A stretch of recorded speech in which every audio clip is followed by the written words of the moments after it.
Hi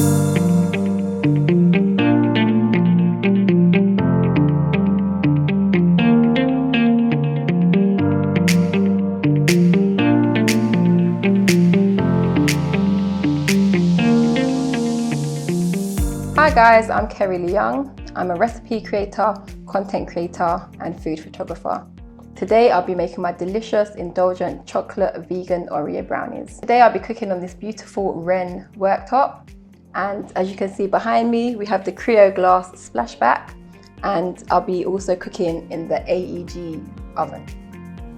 We're going to be using some coconut milk for this recipe.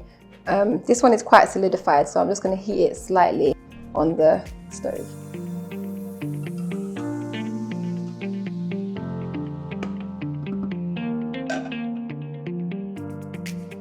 You don't want to heat it for too long, just about a minute or so until it becomes more liquidy.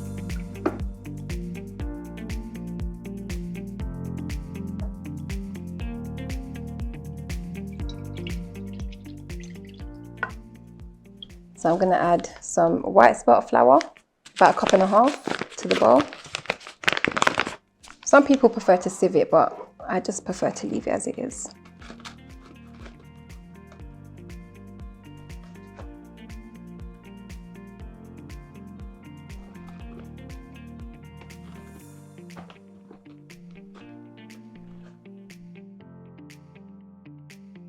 So you're just going to keep stirring your flour into the coconut milk. Give it a good whisk.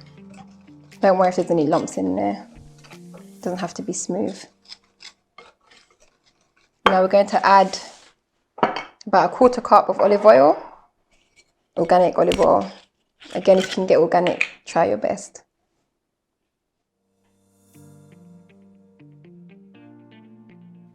So add a generous helping of olive oil to the bowl. And again, give it another whisk. It will be quite thick, but that's nothing to worry about. Just use the elbow grease until all the oil becomes saturated into the mixture. You can also take your spatula and just try and clean down the sides as well.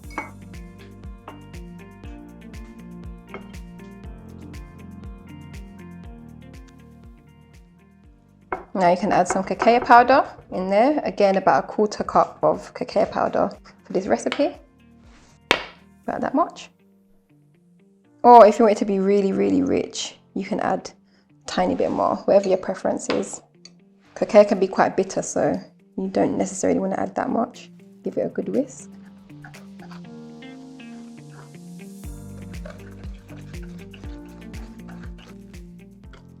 Take your spatula again and just swipe down the edges. I'm going to add a tiny bit more cacao, probably about 1 tablespoon's worth.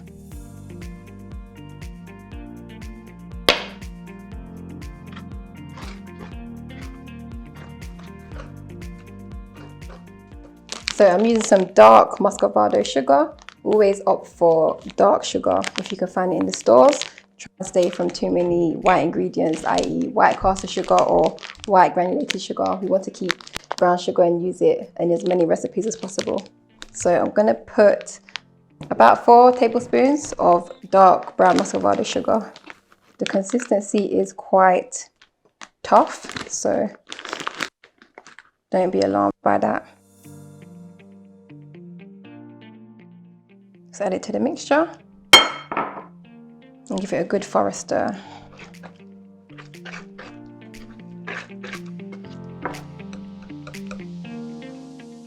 Now we're going to transfer it to our baking tin.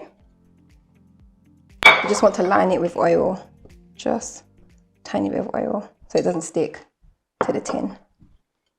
And then work it around the tin to try and grease every part of it. Try and get the sides as well and the edges so it doesn't stick up there.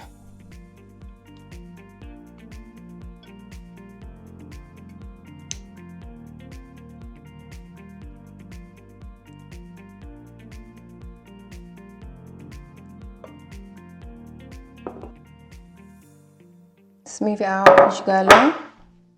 Just press it down into the edges.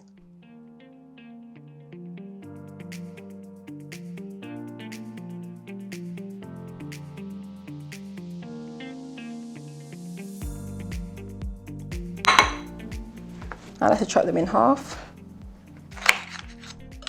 Don't worry about if it gets crumbly. That's even better for the texture. Just add them to the top, press them in slightly. And just get creative with it. You can just put them, position them how you want.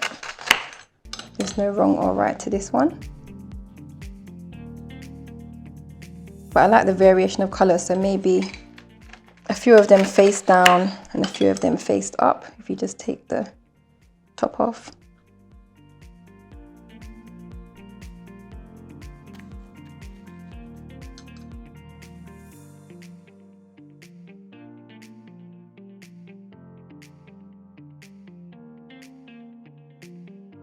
I think that's pretty much it. So it's ready to go into the oven now. We're going to put it in the oven for about 30 minutes. After 25 minutes, just check it and see if the sponge is spongy. So if you put your fingertip on it, if it kind of rises back, then it's ready. It should also be, you know, very golden brown.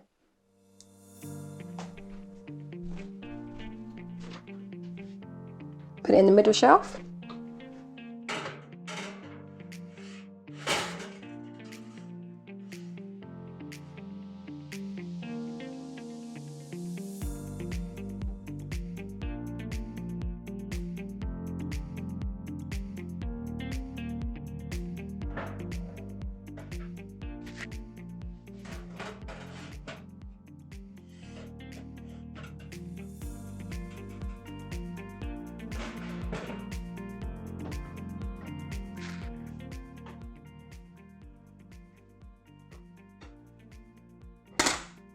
And that's how you want it to look on top. So you can see it's nice and brown, and it should be quite springy to the touch. And nice and crumbly as well. So just let it cool for about 10 minutes before you serve.